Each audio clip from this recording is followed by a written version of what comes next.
Why am I doing a video on this game?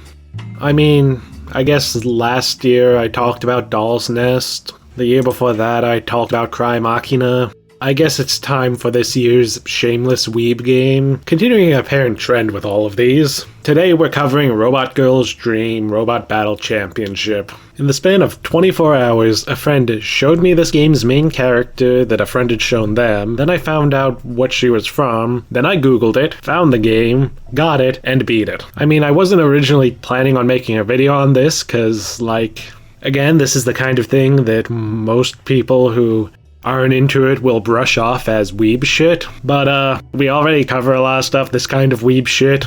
I mean, some would argue Phantasy Star is weeb shit.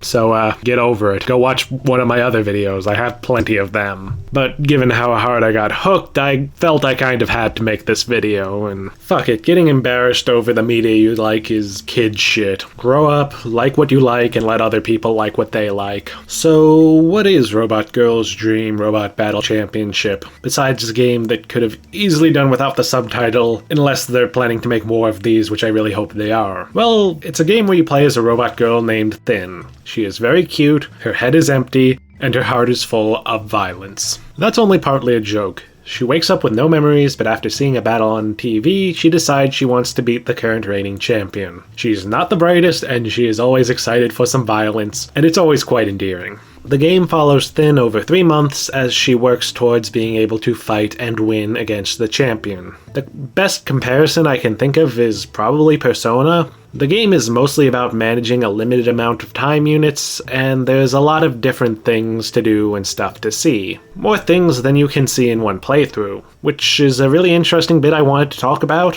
While Steam has it tagged as a roguelite, it's not quite that. It lacks the meta progression that I see as defining that genre, a successful run isn't particularly demanding, and a playthrough is still longer than most roguelites. I really see it more as just the sort of game we don't see a lot of these days, a game with a short campaign, about 7 hours for my first blind run, half that or less on subsequent runs using text skip, but that is designed to be highly replayable. Each day you'll choose one thing for Thin to do. Maybe you'll work a job for money, you do need to pay for fuel each day, and you can also spend money on the usual things you'd expect in an RPG, new equipment and upgrade items. If you go to a shop and buy things, that also takes a day. Browsing does not. But the main thing you'll be wanting to do on most days is pick an area to wander and watch a scene where Thin interacts with whoever she meets. Mercifully, once you know a character, you will see where they appear, so there's not too much guesswork in this. There's a large number of NPCs, providing a pretty impressive number of storylines to experience. The narratives generally aren't anything transcendent, but they're charming and cute. You'll want to pick and choose which ones you focus on, seeing the same characters again and again, and progressing through their plots. Not only is this necessary to see their endings, but completing character plot lines will give Thin unique buffs, gear, and other benefits. Plus, raising your relationship values with NPCs will always give Thin a small stat increase. These do add up quite a bit over the course of the game, given that pretty much every scene gives you 1 or more relationship points. Really, seeing these scenes, and the fact you cannot see all of them in one playthrough, is where a lot of the replayability comes from. In games like Persona, while I do love the social sim elements, the fact that it is possible to do everything, but only if you're optimal, does kind of reduce the actual feeling of this being your journey.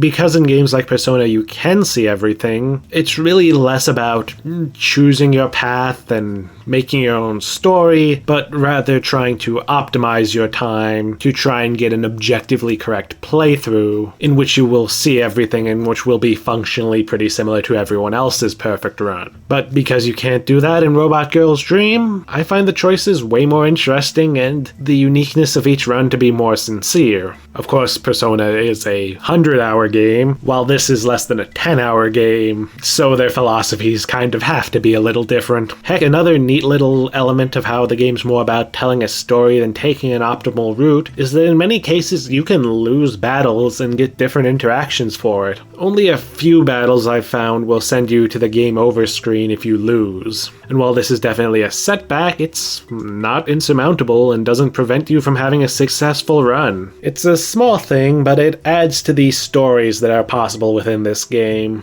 And on the time management itself, the fact that you need to pay for fuel also adds a nice little bit of complication to the time management and social sim stuff. You're constantly but slowly losing money due to food costs. While you do get a nice dose of prize money from tournaments, this dries up pretty quickly with a few new parts. You'll have to devote some of your days to working, but those will be days you're not advancing storylines unless the job also comes attached to a storyline. If you buy fewer parts, maybe you can stretch it further, but then you'll be weaker for the tournament battles. Then there's various limited time purchases on certain days of the week, so maybe you want to make sure to work a little bit more ahead of those so that you have a bit more cash. It's all never overwhelming, it's just a light amount of pressure to make the time management interesting. But then of course there's the battles. The subtitle is Robot Battle Championship after all. Battles are short, simple affairs and give just enough friction to put your build to the test, while also providing you with interesting enemies to overcome. Combat is turn-based, but rather than alternating, it's a tick-based system where the action you choose imposes a time delay until your next action. If neither you or your opponent can act, both of your timers tick down until one of you can. I'm not explaining it well, but it's kind of like the Final Fantasy Tactics games in that regard. Each turn you can move up to your leg's movement stat, as well as performing an action or just waiting. One neat little inclusion is that sometimes you can talk to an enemy mid-battle, which can provide temporary effects or even sometimes small permanent upgrades for Thin, such as a small relationship value increase with your opponent. But besides talking or waiting, your actions come from the various stuff you have equipped. Attacks can come with an impressive variety of traits. Different ranges, moving you, knocking your enemy back, scaling on different stats, inflicting secondary effects. Some have cooldowns making you wait a number of turns until you use it next. Others have a limited number of uses per fight. And of course they all vary in terms of the attack power and the delay until your next turn. Plus there's an array of items that provide support abilities, healing or providing buffs to Thin, or messing with your enemy's status effects in some way. This is absolutely a game where buffs and debuffs can be very powerful, especially since you can stack them, and the only limitation on how many you can stack is their duration timer. While I didn't find the game too difficult or demanding, there is an impressive amount of strategy available to you, and as you go on, enemies will increasingly have their own strategies you need to be prepared to deal with. Most of the fights in this game are quite distinct from one another, which keeps things fresh over the course of a playthrough. And pretty much all of your build is down to equipping gear. Thin has quite a few equipment slots, in fact. There's 3 main part slots that provide most of her primary stats, her arms, legs, and torso, along with 2 secondary body slots, headwear and hair, and these items equipped on Thin actually even change her appearance, both in battle and in the conversation scenes. Not to mention they'll typically provide your most important passive abilities that you build around. And then she has 6 weapon slots that mostly provide active abilities, and 3 accessory slots that mostly provide smaller, more specialized passive abilities. In addition to these slots, there's a weapon capacity system that prevents you from filling all of your weapon slots with the very best weapons without first upgrading the capacity, while all the other equipment has weight, which does cause you to be slower and take longer between turns, but also there are benefits with higher weight making you tougher and harder to knock back. In addition to getting new parts through various methods, you can also get upgrade materials to improve them once you're ready to commit to a build, with some parts really only shining when heavily upgraded. As you can see, there's already a lot to play with to tweak Thin to your liking, and this isn't even getting into the memory system that you can use to upgrade Thin's starting parts. I mean, look at all the stuff to weigh when selecting your equipment. There's stats, active skills, passive abilities, and synergies to consider, so you really can build Thin a lot of different ways. Though that said, the special abilities you get from completing storylines don't always factor as heavily into this as you might expect. expect. They often come a bit late, and since you don't know what you'll get until you've already done that storyline at least once, and most of your playthroughs will be spent pursuing new storylines, yeah, best you can hope for is maybe running through a storyline you've already done really quick near the end that synergizes with your build, just in order to get a little more prepared for the final stretch. Some of the buffs are good and generic, but some of them are a little too build specific and end up feeling like you were shortchanged for the story you completed if you didn't happen to have a build that matches the ability. Though the game can feel complex with all the stuff you have to customize thin, it's once again fairly forgiving, so there's not too much pressure to master the systems. You can retry most battles you lose for no penalty, and have a limited number of times per playthrough you can rewind to right before a battle in order to tweak your build and try again. For most fights, so long as your build is good enough, you can just rematch until you win, and you don't have to worry too much about misplays. So just have fun with it, try and make a neat build, and don't fret too much. I beat the game on my first try, and I've only had one playthrough where things didn't come together and it was fairly difficult. But even when the game's quite easy, it feels like it's easy because you made the right choices, not just because the game itself is too easy. And ultimately, that feeling of agency is a lot of what makes a game fun.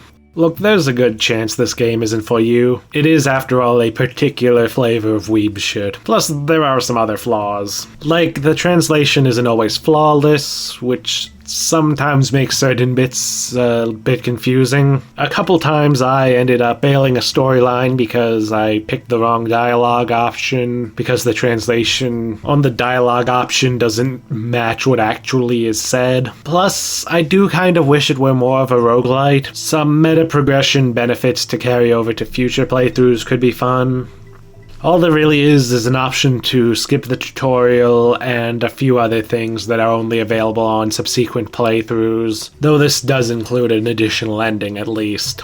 The game could also maybe do with a little bit more randomness to differentiate runs. There's one tournament battle that can have one of two opponents, and then there's some randomization as to which parts will be available to you. So your story choices are most of what differentiates each run. Ultimately, these things aren't a deal breaker though. Instead, you mostly make progress through accumulating knowledge. Learning about a certain part that cheeses the final boss, or learning about an early game storyline that gives you some of the best rewards in the game, that kind of thing. But this is a game I just keep replaying, and I think I'm going to continue replaying it. I did several playthroughs to prepare for this video, and I think I'll try and slow down and do another one every few weeks until I beat it all. That is assuming I haven't already done everything in the time between recording this and this video going live. Really, this is the sort of game I always love when talking about small games that can provide an experience that you wouldn't see in a big budget game. Heck, I actually remember a long time ago imagining a game with a similar premise to this. A game where you live a daily life and occasionally do battle as a robot girl, though I couldn't really imagine good systems for it at the time, so this is definitely better than anything I would have made with the idea. But I bring this up to kind of demonstrate my point that these games can micro-target specific ideas for specific people, not worry about mass appeal, and show us a game that we never thought we'd see.